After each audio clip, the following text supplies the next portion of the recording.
नबी अलैहिस्सलातु वस्सलाम ने इरशाद फरमाया, मन फुतिहत लहू अबवाबुद्दुआ फुतिहत लहू अबवाबुर रहमान।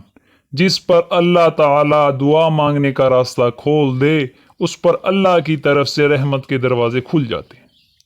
आप लोग देखते हैं, कुछ लोग ऐसे होते हैं जिनके लिए दुआ मांगना बहुत आसान होता है, उनको दुआ मांगना अच्छा लगता है, वो लंबी लंबी दुआएं मांगते हैं। और कुछ लोग ऐसे होते हैं, आपने देखा होगा, जो दुआ नहीं मांगते। चनाचे आप गौर करें, अक्सर दुआएं मिनटों की, आधा मिनट, 1 मिनट, 2 मिनट हाथ उठाते हैं और एक दुआ पढ़ी और मुंह पे हाथ फेर लिया। तो ये मिनटों की दुआ असर नहीं रखती। या तो दुआ मांगने का तरीका ठीक होना चाहिए।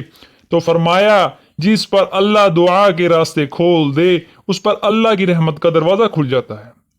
हजरत सोबान रज़ी अल्लाह तआला अन्हु कहते हैं कि नबी अलैहिस्सलातु वस्सलाम ने इरशाद फरमाया, कज़ा व कदर को दुआ के सिवा कोई चीज नहीं बदल सकती, और नेकी के सिवा कोई चीज उम्र में इजाफा नहीं कर सकती, और बंदा अपने गुनाहों के सबब अपने मिलने वाले रिज्क से महरूम किया जाता है।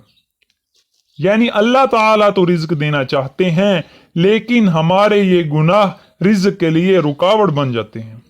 जितना मासियत के मुर्तकिब होंगे, इतनी रिज्क की बरकत उठा ली जाएगी।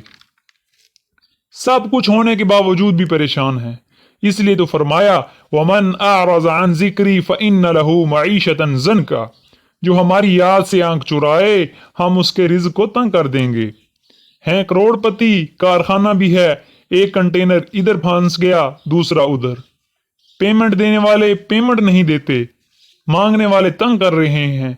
अब परेशान, सब कुछ है, हाथ में कुछ नहीं, तो तंगी होती है, परेशानी होती है, रोते हैं बच्चों की तरह। यूं अल्लाह ताला बंदे के रिज्क को तंग कर देते हैं।